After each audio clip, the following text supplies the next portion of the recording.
What's happening, everybody? I'm Allie Burns. Didn't we get a new logo that doesn't cut our heads off? Craig sent one to Nicholas from Free Pick Video. Anyway. Nobody sends me nothing. No one sends you nothing. What's happening, everybody? I'm Allie Burns from Picks and Parlays. This is Detroit Lenny, and you're watching Morning Wood on the Picks and Parlays, or hopefully the Max Wagers Network. Everyone get over to Max Wagers Network. We need y'all to be there because you're going to miss some of your shows if you're not already, all right?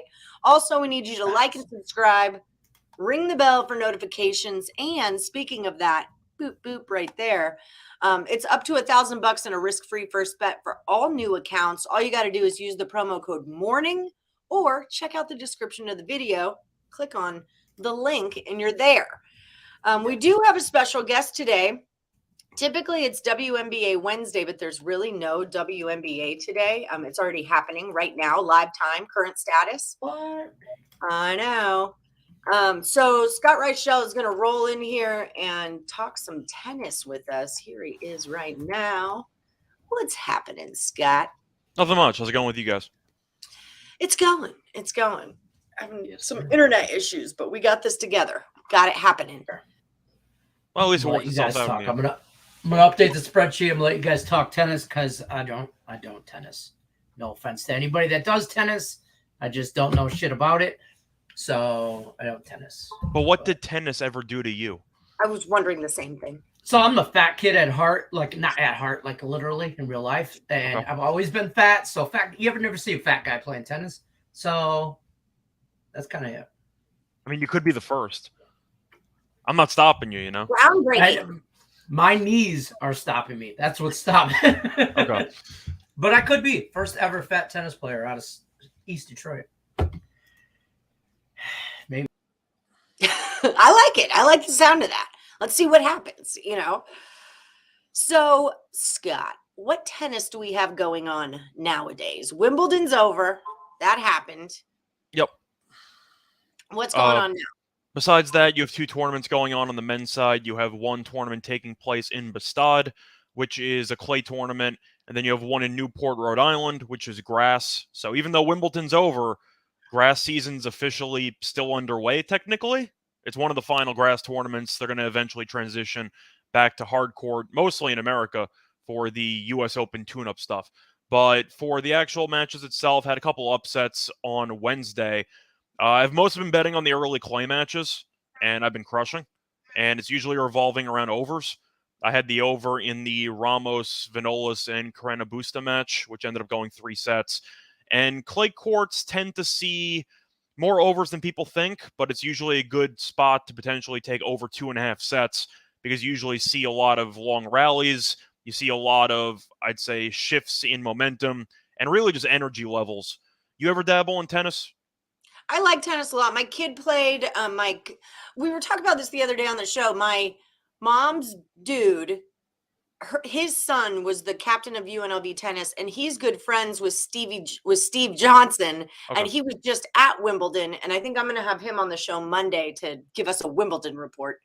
But yeah, so I dig tennis. I watch tennis. I haven't really played, but I've played it, but not competitively with my kid, which is competitive, but not at that level. I won an intramurals match once in college, if that counts. So no big deal, I'll take it. But yes, it's actually funny you mentioned Steve Johnson because for the tennis podcast that I do, we decided to have some fun and give out one long shot, so to speak, on each tournament.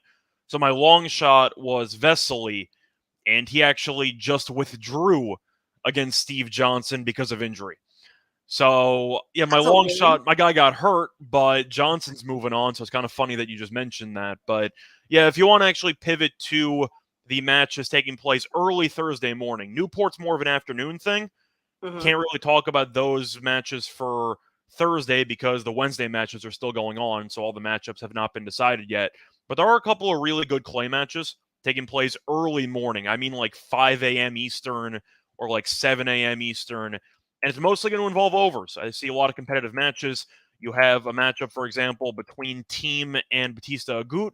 Thiem was a former top 4 player in the world, French Open runner-up several times over. He was battling some injuries for the last year and a half, but he finally had a nice win on the ATP Tour against Rusevori. Came back from a set down. Bautista Agut did end up retiring early in Wimbledon after his first round match, so he's kind of been rehabbing some injuries as well. But I do expect a competitive match. They've played 6 times in their careers. The head-to-head is 4-2. I can see that going 3 sets. Usually 3 sets is a plus price, but I do think you should see a competitive match because Bautista Agut, I think, is the better player based on current form. The issue is after withdrawing early from a Grand Slam tournament, I do kind of wonder what Bautista Agut's health status is currently. I see a game total at 21.5. I think that seems a little bit low. I think you could get a tiebreaker in there, maybe mix with a 6-3, 6-4, or just go 3 sets. I like the over there. And I'm also looking at the late match with Baez and Davidovich-Fokina. I think that probably goes over as well. I think if you want to just judge it based on some common sense logic, if you look at the money line prices and they're relatively close to each other, I believe Baez and Fokina are around -110 apiece, -120 on one side. That means the match is basically a coin flip. So taking the over in those is usually a decent option because you're expecting a very competitive match in the first place. So Right. I think that one should be a pretty entertaining matchup. I think you'll see it pretty close. I think Baez is probably going to actually win in 3 sets, but I do think if you're looking at overs, the Team Bautista Agut one I think is interesting. Maybe even take a spin on Team, but we'll see how he can handle the actual fatigue after winning a 3-set match in the first round. And I don't mind the Baez over as well. I think that should be competitive. Sebastian Baez, right? Yep. Good player. Argentinian. Good player. Okay. I'm trying to catch up with you. I'm like, I don't know these people. Yeah, it's all good. I'm like Googling and trying to find out how to spell. Well, that's also the thing. After Wimbledon, most of the main players are resting because they know they're just chasing majors at this point. Nadal, of course, had the abdomen injury, so he's out indefinitely as he rehabs that. Federer is still nowhere to be found. He's still rehabbing. And Djokovic, I mean, does he really need to play a tournament like the week after winning Wimbledon for the 7th time? Probably not. So, yeah, you're going to see a couple of ranked players, mostly unranked players, trying to get some rankings points. But there's still a lot of money to be made. You're just not going to see as many well-known guys that you're accustomed to. Right. Which sometimes that's like the whole fun of it. Yeah. So what else are you on today? What else are you looking at? Well, I was on WNBA action, but of course that already happened, or that's midway. I had the Fever team total under 75.5 at -115. I actually hopped in like a live Discord call, which I thought was pretty cool, and I was kind of giving my thoughts with my WNBA co-host. But yeah, we like the Fever team total under. They scored 28 points in the first half, so it looks like we're in good shape there. Still early, so we'll see what happens, but it's also really tough to fully brag about it when A, the game isn't over yet, and B, nobody else listening can actually bet on it. So there's really no point in me talking about it. But so far, the one WNBA play that I had looks good, fingers crossed, up to this point. So I had the Sun -5.5 first half. That cashed. So I cashed that, yeah. I was just doing Is that tank roll or bankroll? Bankroll. Okay. Did you start up a second tank roll, or is that? I'm thinking about it because the book that I'm on, I don't really like it, but I don't need to tank it. I could just go withdraw the money from it because it's a book that's here in Vegas. So with the other book, I couldn't take money out. So that's why it was a tank roll because there was no purpose in. You couldn't take it out because of rollover? Because, like I either have to remove it in Bitcoin or it has to be at $500 to take it out. So that's why I was tanking it. So I'm guessing you don't dabble in Bitcoin then? No, I don't believe in digital money. I believe in cash. That's what I believe in. I do have a fun story involving that, but if you want to, you can read some comments if you need to. We're good. Brian Dance taking the Twins money line. Big sis Lisa. Joey may have retired from his sports DVD library, but he's still adding lots of sports films online. He now owns 33,888 sports films online. That is incredible. Nice. Big sis Lisa and Joey. She came in every day and would update us on Joey's DVD collection. We had a countdown. It was a big day when he hit 20,000. It was a huge deal. Hi, Wilson Alejo. Cards under 8. You're welcome. What are you liking in baseball today? I did make 2 baseball bets last night.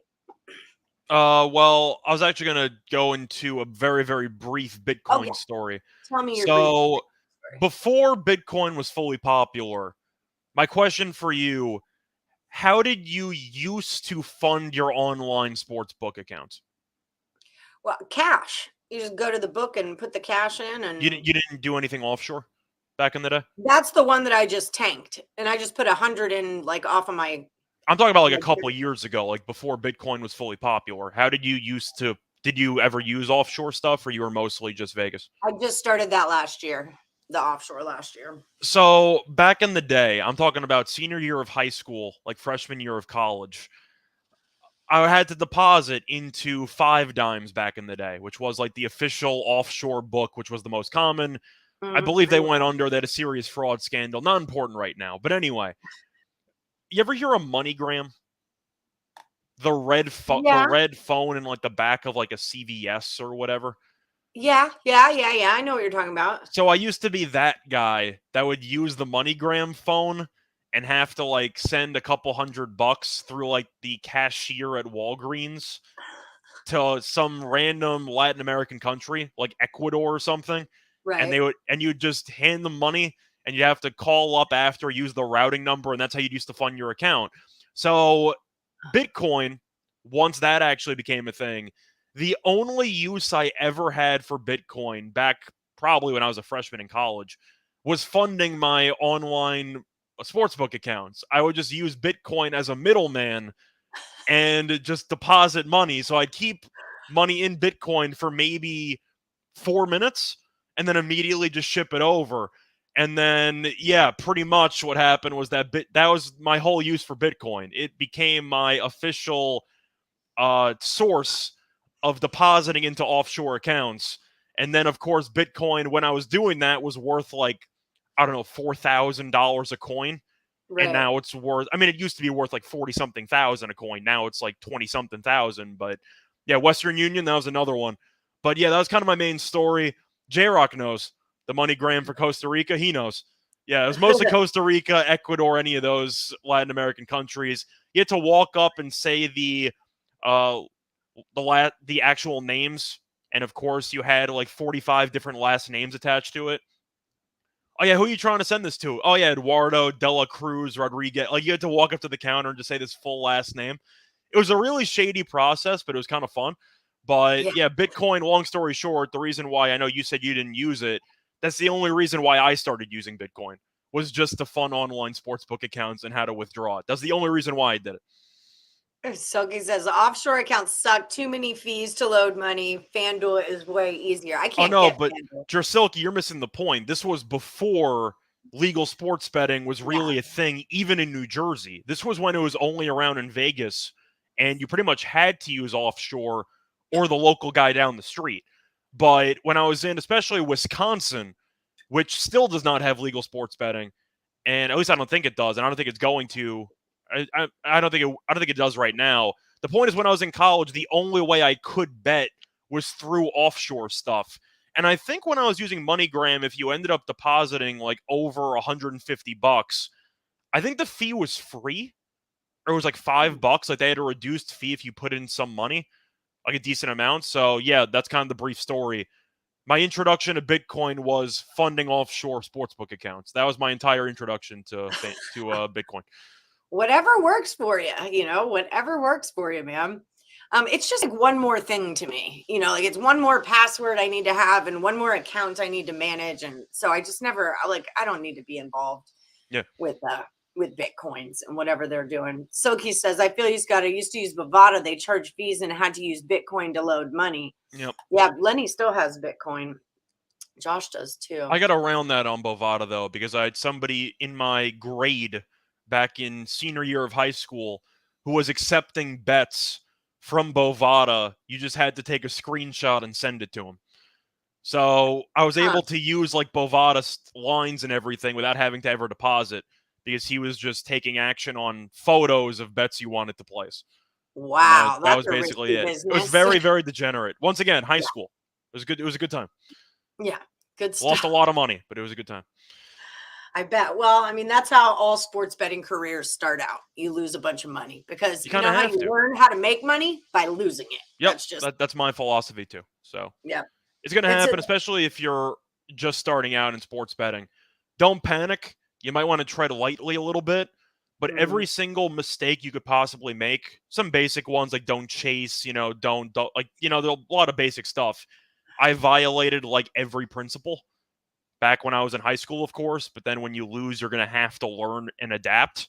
And as a result, now I'm winning better. So it wasn't an overnight process, but eventually you find your footing. yeah, that's just it. Yeah, I have a friend who bets a lot, and he's a big chaser, and makes quite a lot of mistakes. And I used to kind of like get on him, like, dude, don't do this, and dude, don't lay this price, and dude, don't.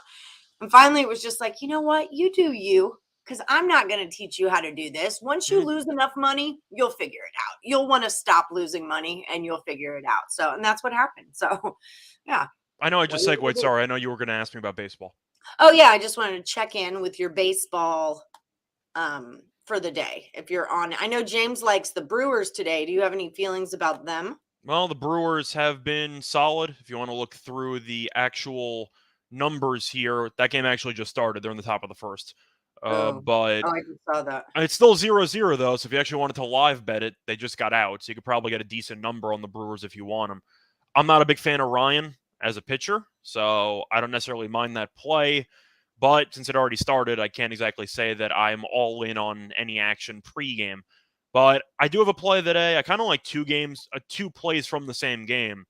I'm looking at the Orioles on the money line against the Cubs. I just bet on that actually.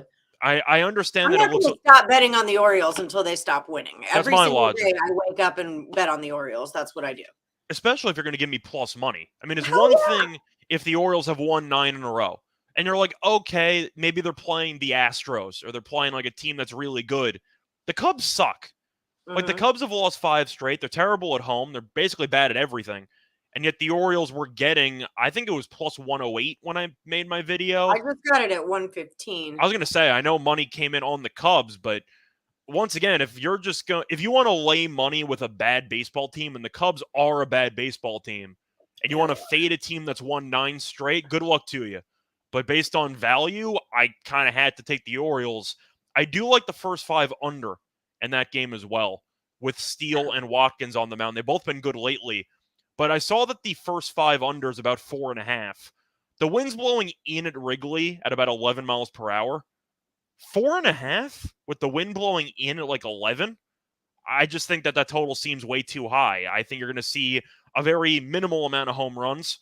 Both pitchers, once again, based in recent form, have been good. I like the Orioles on the money line based on the value of a team that's won 9 straight. And a very low-scoring, classic Wrigley wind blowing in type game, like a 3-2 final, something like that. But first 5, 4.5. That seems way too high.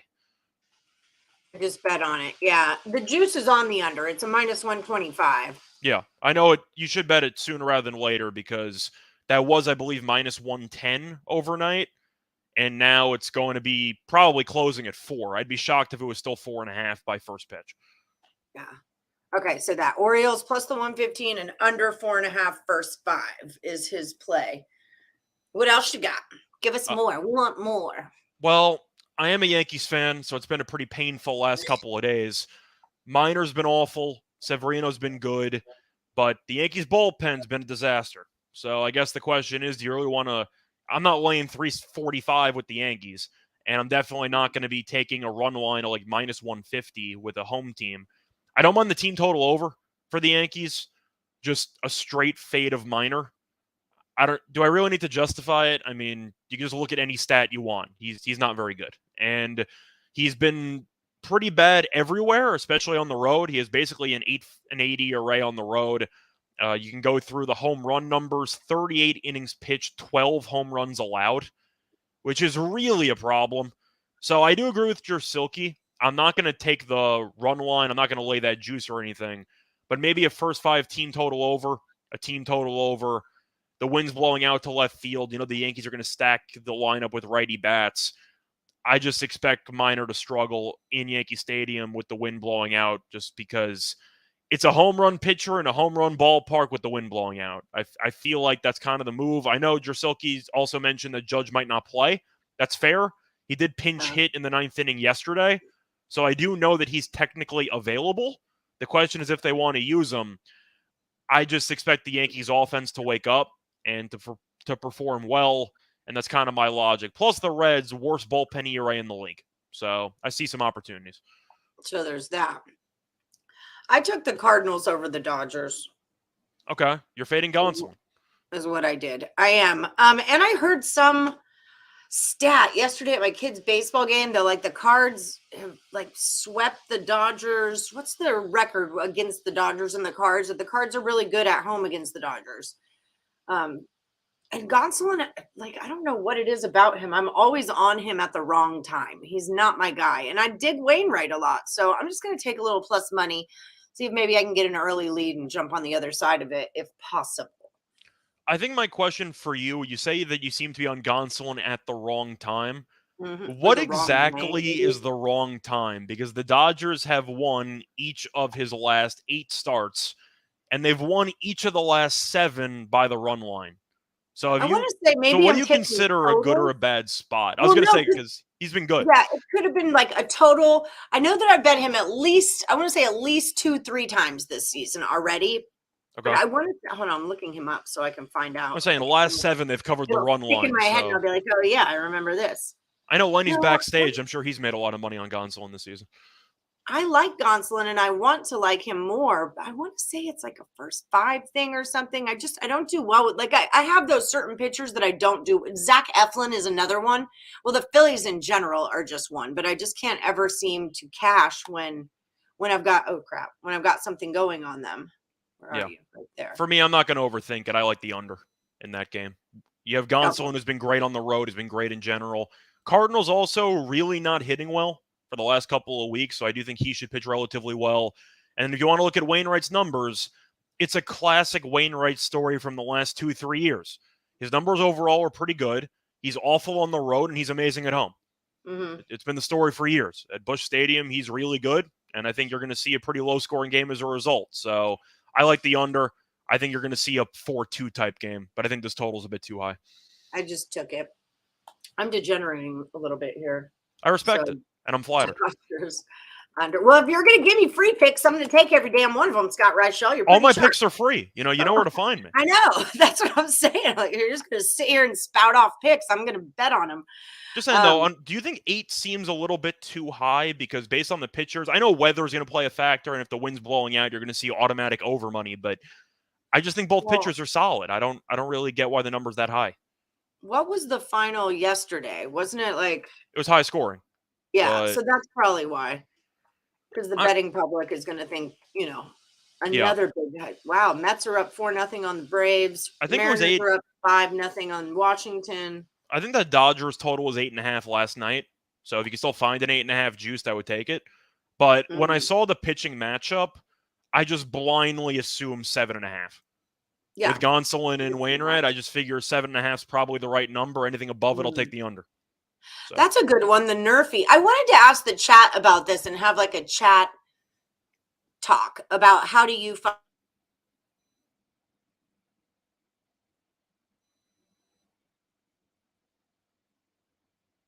She freeze? I think she did. I think she froze. What's up? How you doing? What's up? How you doing? I think good. She froze. Chilling. I thought it was me for a second. No. Me too. I'm like, wait, is it me? And then I'm looking, and I couldn't tell if you were moving, so I figured I'd pop in. I saw you nodding off stage, by the way. You're a big Gonsolin guy. We've had this talk. Absolutely. Yeah.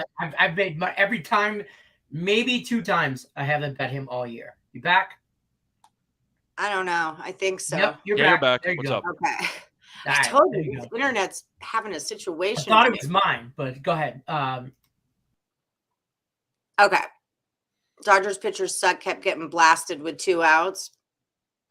11-0, 1 point. Maybe I'm thinking, no, it is Gonsolin. There's something about Gonsolin that screws me up. I'm just saying, if you ended up losing on Gonsolin, that had to have been like 2 months ago. Because he's been absolutely crushing.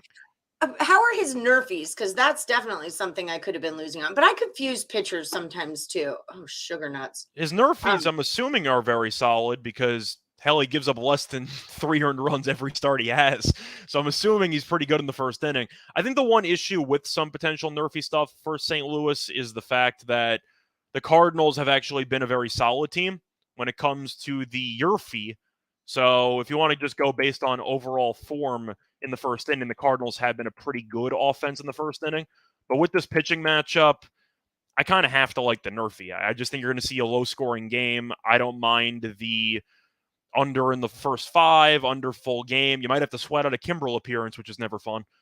But I do think that this number does seem a little bit too high. By the way, Lenny, I think you might have to pop back in because I think she froze again. I'm not paying attention.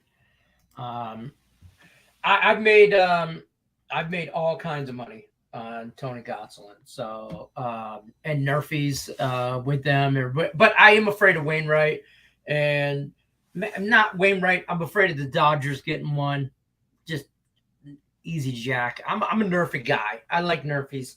I do really well with them. So that's like the primary income for me during MLB is nerfies at some point. You know, I think for my YouTube plays of the day, I've given out 7 nerfies, and I'm 7-0. So I haven't jinxed anything. You know, I picked my spots, but right. It's usually involving Diamondback games.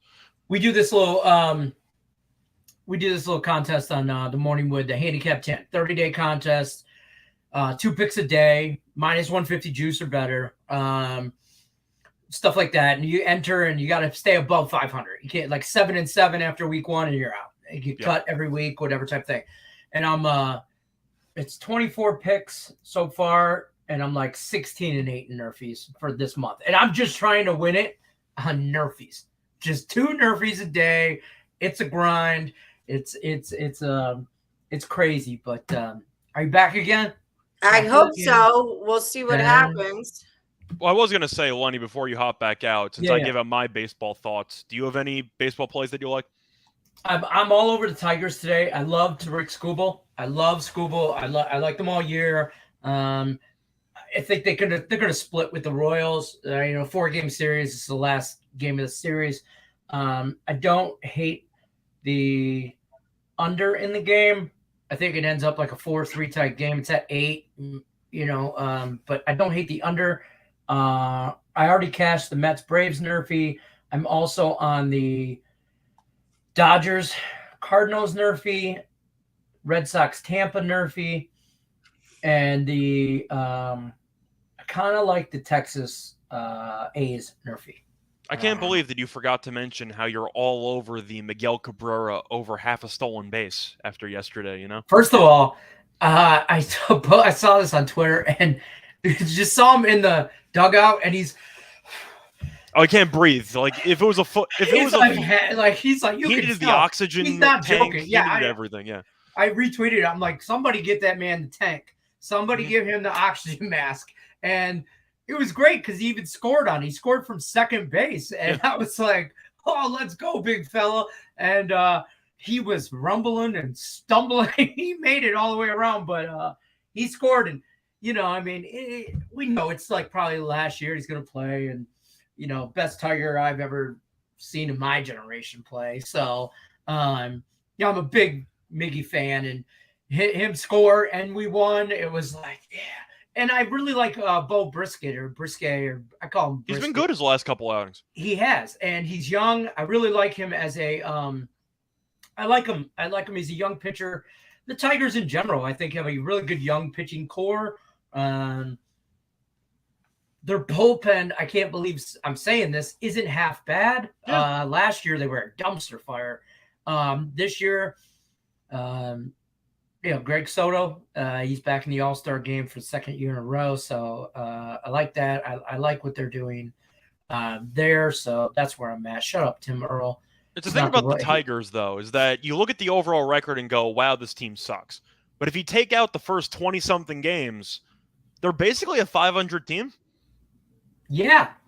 And I have them on the team total over, or the win total over for the year, which is 74, I think, or 72. It's going to be a sweat.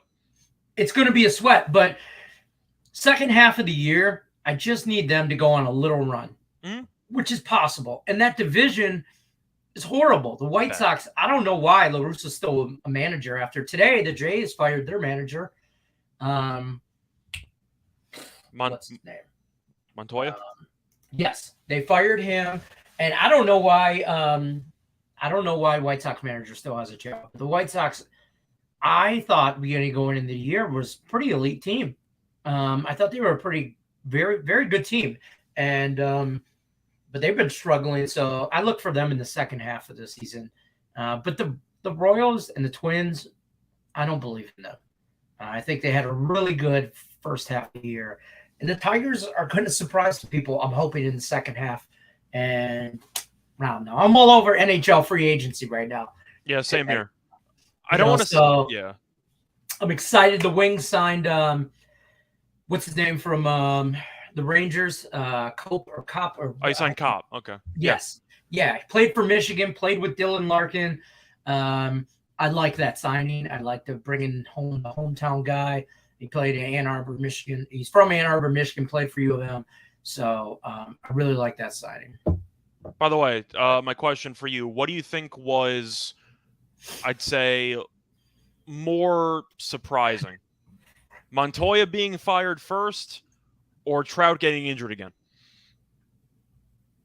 Montoya being fired first. Yeah, I'm joking. Trout getting injured is I'm just joking. Yeah. You know, it's how it goes. Yeah, I know. I figured that. I'm like, yeah, I'm going with Trout. Yeah, going with Trout, way, you know. Allie Burns' favorite player in MLB, by the way. He's a great player. Mike Just Trout. he gets injured every year and you're paying him $500 million. No, like, she actually hates him. But we like to razz her about it and kind of tell her that like she's in love with Mike Trout. She believes Mike Trout wronged her in another life. I don't even know what that means, but okay. Yeah, she just thinks in another life they were lovers or something, and he I don't know, he had to do her wrong in some way form because she just absolutely hates him. I'm just saying, you know, there's kind of a silver lining, a bit of positivity to that, which means if I feel better about my losing bets because I'm guaranteed a life after this one, right? That's fair. Yeah. We were just talking about how much your love for Mike Trout. Screw that guy. See, I just told him how you said that he's like maybe a scorned lover in a past life or something. Yeah. He cheated on me in a past life for sure. That's a whole story. I'm pretty sure it was with Katy Perry. I'm pretty sure because I have this deep just rabbit hole, man. Just like I can't stand them. When I look at their faces, they tick me off. So I'm like, there's no reason I should not like this person. Like I like everyone. Well, not everyone, but you know, there's no reason that I should feel this intensely about not liking Mike Trout. So obviously the only thing that makes sense is that in a past life he cheated on me and probably with Katy Perry. And that's why I feel that way about those two people. So are you saying that the back spasms from yesterday are related to a past life sexual encounter between Trout and Katy Perry? Is that what you're trying to say? Back spasms? That's how he got injured yesterday. He has back spasms right now. That's how he got injured yesterday. Wow. Yeah.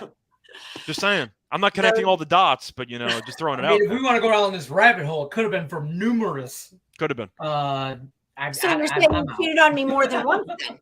That's what you're saying. He cheated on me more than once. I had the Astros yesterday. Either. Maybe it was her. I actually think it's kind of interesting because it might actually segue us into one of the later games. Do you want to back Ohtani, even though Trout's now hurt and he's the only player worth a damn in the entire lineup? Or do you just like on the Astros? I don't mind the Astros there. I actually like the under, first 5 under. I think it's a decent nerfy game if you actually want to make a case for it. But that is the Gonsolin. While my internet was sucking, I looked up Gonsolin's last 5 starts. In 2 of them, there was a yes run in the first inning, and those I'm sure are the 2 bets that pissed me right off. So I'm not totally crazy. Okay, I didn't call you totally crazy. I don't hate that nerfy in the Astros Angels, but the Astros as a whole have burned me on a few nerfies this year, so I kind of they're on the Astros score early. They're an early scoring team, so they're not. I think them and the Royals have the most yes runs first innings. Like remember I yelled off those 5, and the Astros and the Royals were in them, and they were playing each other at the time. So I was like not on any of those nerfies at all. I like this. I don't hate this. I do like the under in that game as a whole, and it's at 7, and that's. But I like I actually like the Astros at plus money on this. So I took it last night. I haven't bet it yet. I'm trying to nerfy my way through the day. Yeah, I'm with Tim, and I'm with the Earl brothers, actually. I just like the first 5 under 3.5 there. Ohtani hasn't given up an earned run in, what, a month? Yeah. And he's the Angels, on fire. And Javier is good. So he's cool. Yeah. I've been paying attention to, like, when you're looking at, if I open this internet, it might shut down the whole damn situation. But like a pitcher who goes 4, 5, 5, and then he'll go 8. For me, in that next game, I want to fade him because, like, he just had a great game. So now I don't think it carries on, you know, or someone who goes like 6, 7, 6, 4. Now they just had a crappy game, so I see them bouncing back. You know, that's kind of what I've been looking at when I'm doing my business. Right. Not bouncing back, but like going back to normal. It's not really a bounce back. It's just back to normal. You want positive regression. I get it. Mm-hmm. That's the word. There you go. Marlins has the most yes runs first inning. There you go. Yeah, I remember the Parlays had sent me a thing about that a week or so ago, and they listed them all off. Atlanta United money line. Ohtani's plus 800 for the Cy Young. I'm not that into him because he's on that other guy's team. He's been great pitching, but I feel like the question is, since of course he's going to put up a bunch of home runs and all those stats, is he more likely in any given year to win the MVP or the Cy Young? Probably the MVP because he's batting 4 times a game. So for Cy Young, I'm not interested. If he pitches extremely well, they'll give him the MVP. That's how I see it. But even for the AL, I guess he has a case because there's no extremely strong candidates in the AL. The NL's an absolute war for the Cy Young. You got Gonsolin in there. You have Musgrove. You have Alcantara, who I would vote for. I'd pick Alcantara if I was voting for Sandy today. But I actually have to roast the Earl brothers for a second. I know you got a decent number on it. You took Edwin Diaz to win Cy Young at 150 to 1. Are you out of your damn mind? Send me your money. You out of your mind? That's like Sabres for the Cup. You just if it was in the AL, I'd be okay with it. But in the NL, he's not going to beat Alcantara, Musgrove. It's a shot that's going to lose. It's a shot. I mean, I guess. I get that you're a fan. That's why McClanahan should win the AL right now. We'll see what happens with McClanahan moving forward. But I had to call you out on that because I saw you tell me he's the best closer in the league. He's great value play at 150 to 1. The first part we can debate. I mean, it's 150 to 1, but like, have fun with that one. I don't think that's going to happen. Yeah, well, I put $1 on Sabres for the Cup and still got a better Earl, return. you're saying it's $10 in the best reliever. That's right, but you could have just taken that money and bought 10 scratch-offs, and your odds would have been better of winning. That's what I'm trying to say. But you know, I'm rooting for you. It's not going to happen, but I'm rooting for you. So, would you make a case for Sandy to win over Gonsolin? Sandy would be my pick. Yeah, Sandy would be my pick. And the thing is, it's really difficult when you have great numbers with regard to pitchers, and you have to try to compare and contrast, and they're all very close. I can't look past the innings. Alcantara's so far ahead of everybody else in innings, and his numbers are still nuts. So if Gonsolin's going to have an ERA of around 2, but he'll give you like somewhere 6 innings per start, and Alcantara's just handing you 8 innings a start, couple of complete games in there, and his ERA is around 2 or sub 2, it's the length that does it for me. And I think that's what separates Alcantara from everyone else. So for me, in the NL, I'm going to go with Alcantara. All right. That's fair. I like that, actually. If I bet on Gonsolin, it would just lose anyway. So he's got a shot. I mean, of course, if Alcantara gets injured, you can talk about who's in second place right now. Do you think Gonsolin's ahead of Musgrove, or do you think Musgrove's ahead of Gonsolin? I think Gonsolin is ahead of Musgrove. I think it's between Gonsolin and Alcantara. Alcantara, where I can't say his last name, so I just call him Sandy. I think if Alcantara stays healthy, it's a wrap, in my opinion. I see that. By the way, I think Verlander wins in the AL. That was my preseason pick. Yeah, I like JV's my guy. He's a Tiger for life. I don't care where he's playing. That's my guy. Him and Scherzer. So him and Max Scherzer. I wish he would have stayed healthy all year, but he's got that 2-eye witchcraft warlock shit going on. So he's witchcraft on the I'll tell you what, though. I like the idea of buying on Scherzer to win the Cy Young more than Edwin Diaz to win the Cy Young, if that makes sense. Okay. If Scherzer ends up putting together a couple of really good months, like he has, for example, the last 2 starts he came back, he gave up no runs against the Reds. He was dominant against the Braves his last time out. You can make an argument that if Scherzer stays healthy for the rest of the year and he has, let's just say, a sub 1.6 ERA the rest of the way, I think he's got a shot at stealing it. I'm not going to pick him to win, but I think he's got a case. I think that's funny, Jay. That's funny. Depends. It's a long shot either way, but if you're looking at Scherzer pitching well for the final 3-4 months, I think he can put himself back in the race. How dangerous the Mets have been my team all year. I've been riding the Mets. The Nick and Tim make fun of me because they are Mets fans, and they're like, "You're more of a Mets fan this year than we are." And I'm like, "I've been on the Mets this year, and they've been making me money." And I'm like, "This team is dangerous without the 2 best pitchers on their staff being injured. If they get healthy for the second half of the year and stay healthy going into the playoffs, the Mets are top 5 team in the league right now without their 2 best pitchers. If they get healthy at the right time going into the playoff with momentum, it's a wrap." I didn't see lines on it. I know that next manager fired is always a market, and of course that ended up cashing with Montoya today. If there's a manager of the year prop you could find, just bet it on Showalter. That's fair. I mean, I think Showalter is just easily going to win manager of the year. I know Brandon Hyde's had a good story recently with the Orioles. If they don't make the playoffs, I don't see him winning. The Mets are going to fight for a top 3 record in the league, and they missed the playoffs last year, and they've had the injuries. It really looks like Showalter, whatever point you can find that available, he should be one of the favorites. I don't even know who else is in the running. I just think Showalter is going to win manager of the year. You have anybody else you could think of? No, I like that. I like that a lot, actually. And this is also a good point we talked about on Game Time the other day. The Mets have the top 5 easiest remaining schedule for the rest of the season. So you mix in an easy schedule and you get healthy. I don't know. It's a good combo. Yeah, he has been awesome, I should say. Yeah. Awesome. I can't talk. But yeah, that is a really good point about strength of schedule. That really can make all the difference for you, especially in that second half of the season. Yeah. So McClanahan is throwing today, is he not? I believe he is, but he should be the favorite for the AL Cy Young. I mean, he's leading the league in strikeouts, I believe, and he has a 1.73 ERA.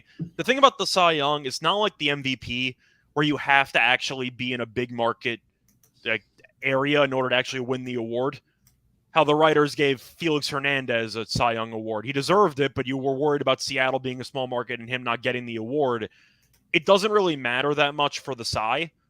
So I think McClanahan, even though he does play in Tampa, and even though Tampa is good and nobody ever watches them play anyway, he should be the favorite because that seems to be the award where publicity matters the least. Would you agree with that? Yes, that's very well said. I agree 100%. Publicity is not it's least matters. I mean, if we're just going to break down the AL Cy Young as opposed to the NL, I see that it's a war in the NL. It's a war. Yeah, that's 100% right. Yes, you got. I mean, if you want to talk strikeouts, as far as like the most strikeouts in the AL, Dylan Cease has more strikeouts than anybody, and I can't. And I don't think he's even an AL candidate for Cy Young. He should be. I mean, he's in the conversation, but McClanahan or whatever. I mean, I can't. I'm just terrible. All good. Don't worry about it. This is why I don't talk. Just call him Shane. This is what. Yeah, that's why I say Sandy, Shane, Tony. They're like my buddies. You should hear me try and talk hockey. We're trying to pronounce some of these, European names, and everybody just ends in OV. Yeah. It's just something. There's an of somewhere in there. Yeah. Something. Yeah. Right. I don't know. Maybe it's just me being a little biased or whatever on the Verlander tip. Probably, but I just. I mean, if you had to pick, I'm going all of baseball. Hold on, I just changed it.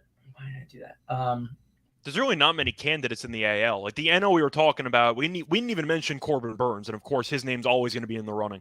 But you're looking at the AL, McClanahan's 250, Verlander's 260, Cole is 850, and Ohtani's 9-1. Ohtani, I don't think is going to win.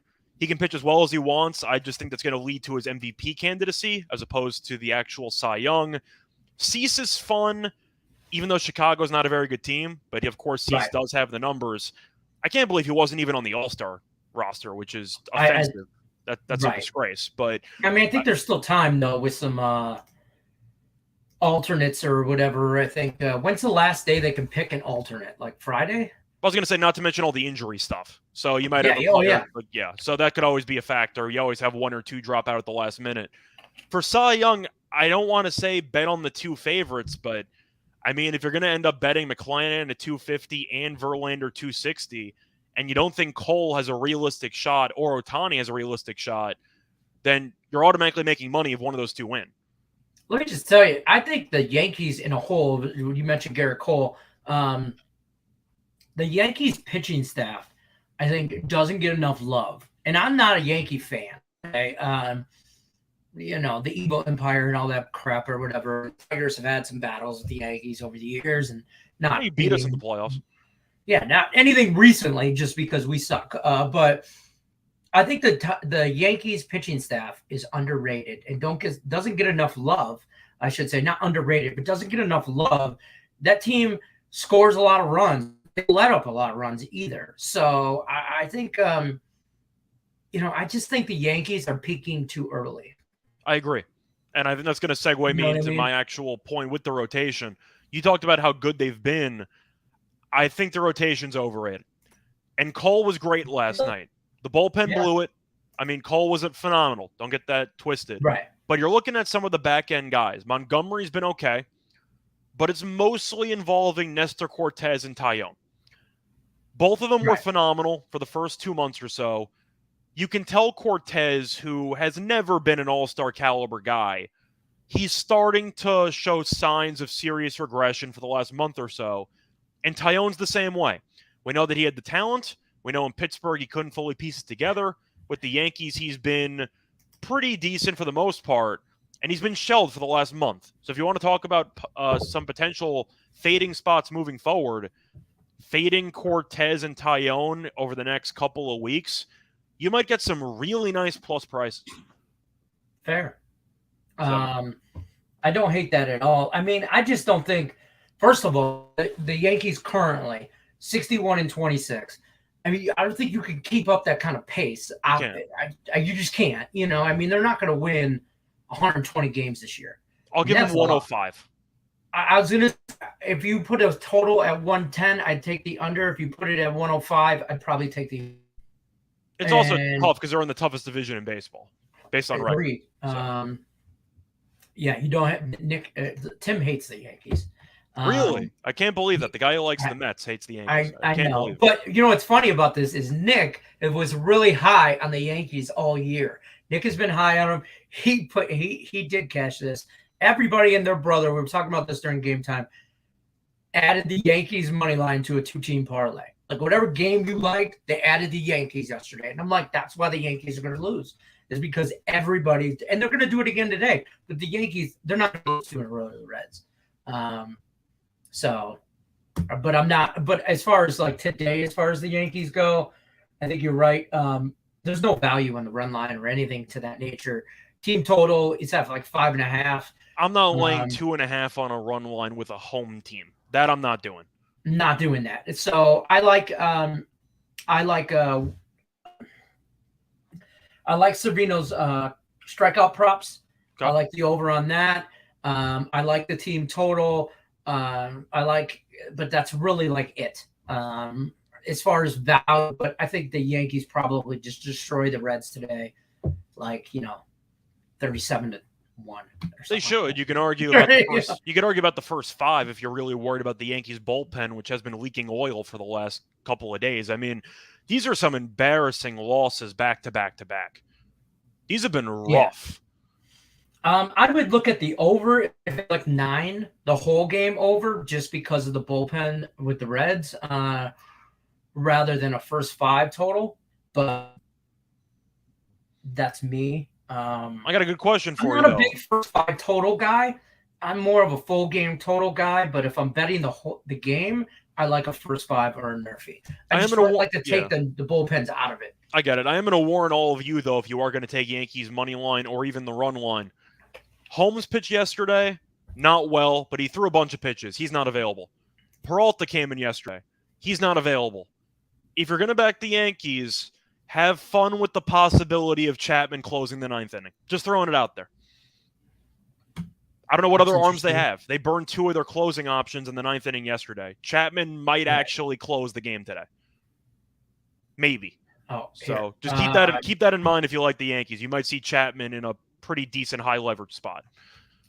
Side note, I'm on the Tigers today, so I know you asked this earlier in the chat. I don't know if I was in or answered it, but I like the Tigers today. I like Skubal. I've liked him all year. Young kid, young arm. I liked him last year. I wish we had Casey Mize for this year. I know he got hurt early, and that was disappointing. Tommy John? Yep.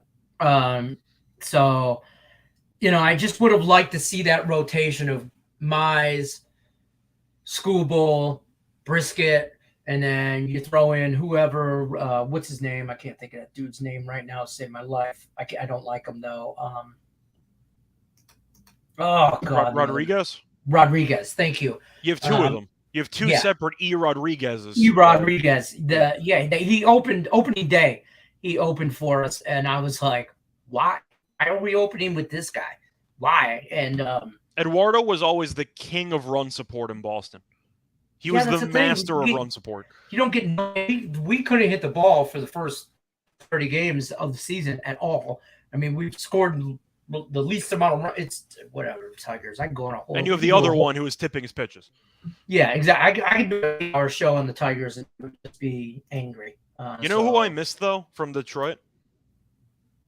I miss Matthew Boyd. Man, listen, I miss that guy. You can make some money on that guy, okay? He was a fan of the Tigers. The Tigers. He had a wicked slider. Couldn't get many outs, but he had a wicked slider. I'm pretty sure the Giants signed him on the cheap post-injury. So I think he's actually in the Giants injury reserve. But all I know is he was a pitcher I always liked. But your rotation is a work in progress. But I'll tell you what, the fact that Brisky actually turned it around after being atrocious for about 2-3 months straight, I think is a very strong sign of optimism moving forward. I agree. He's been very good as of late.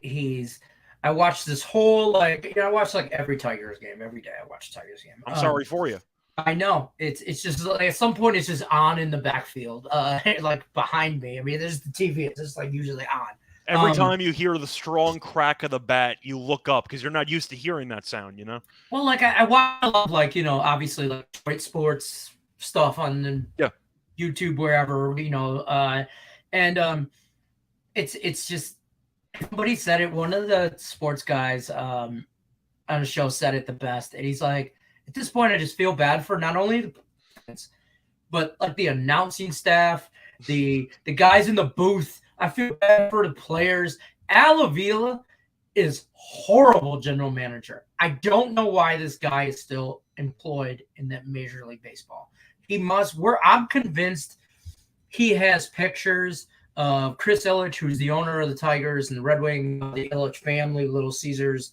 I'm convinced he has naked pictures of him somewhere or something like that. He's got to have something some kind of blackmail stash on him to keep his job. I'm just thoroughly, and I'm a conspiracy nut, but it's a fact. I don't understand. I just I feel and I know we all say this all the time and play armchair quarterback, and stuff like that. I feel like anybody at this point could do better than all of you. So that's my rant on the Tigers. I respect it, but I feel like if I ended up broadcasting a couple of football games in college, but if I was ever in the booth for an actual game and I knew which team I was broadcasting, if we were 20 games under, 30 games under, I'm asking for a raise. Because you're forcing me to sit there for 3 hours and watch this monstrosity. and then call it and be somewhat enthusiastic. Enthusiastic about it. And first of all, to listen to Kirk Gibson talk about baseball is you have more time watching paint dry. I mean, Hall of Fame baseball player, all that, horrible announcer or in the booth guy, just horrible. And so whatever. I think it's a good thing that I ended up not pursuing an actual career of play-by-play or color commentary, because I would be too honest. Like, I was in the booth for some Wisconsin Badger football games, and I was in the booth the game they lost to BYU, and BYU was unranked. They were like number 4 in the country. They ended up losing the game. And I remember roasting Wisconsin's coach the entire game because he refused to go forward on 4th and inches with Jonathan Taylor as the running back, like 3 or 4 separate times in the game. And I just went on a full-on rant, like, I don't know what he's doing. And then somebody after the game was like, you can't say that. Like, they let us be on the air. You can't do that. I'm like, it's not my fault he sucks at his job. Like, I'm going to keep it real. Like, I'm sorry. I'm going to tell you what I see. So that's the one moment I had. That's my opinion on it. Like, you pay me to speak. Like, so if somebody's listening to me, you're paying me to speak about what I'm seeing. This is what I see, and it's terrible. So Paul Chris is the coach. He's still there. He signed a massive extension. You got Jonathan Taylor in the backfield. You're Wisconsin against BYU. Run the damn ball up the middle. Why are you throwing the ball at all? They kept punting. They punted 3 separate times on 4th and 1. I'm like, yeah, Chris has been awful today. And after the game, they're like, you can't say that. You can't roast the coaches. I'm like, but he's bad. What do you want me to say? Like, don't have me in the booth if you want me to, I'm going to be honest. I'm sorry. That's fair. That's about our time, though. We only got a couple minutes left. We're going to roll on out of here. I appreciate you stopping by, man. Sorry about Allie's internet. Our internet in Vegas has been sketchy lately. I don't know what's going on. I blame the heat. It's last night. Me and the wife were watching the news. It's like just the weather report, right? It was like 11:05 at night or whatever, and it was 99 degrees. And I'm like, it's 11 o'clock at night. I'm like, and the air is running, and I'm like, it should not be like that, but it's just hot. It's gonna be 112 today again. So, wish people. It's the best weight loss ever. I'm probably going to sweat off everything. But I appreciate you stopping by, man. We'll see you next week, I'm sure. Thanks for everything. And thanks for having me. Yeah, no problem. Take care, man. I'm going to pay some bills real quick. Let me see here. I don't know where all her banners are. Don't forget to check out BetMGM. They sponsor everything on the shows. You can get up to $1,000 risk-free on your first bet. Other than that, guys, we're out unless you're against me.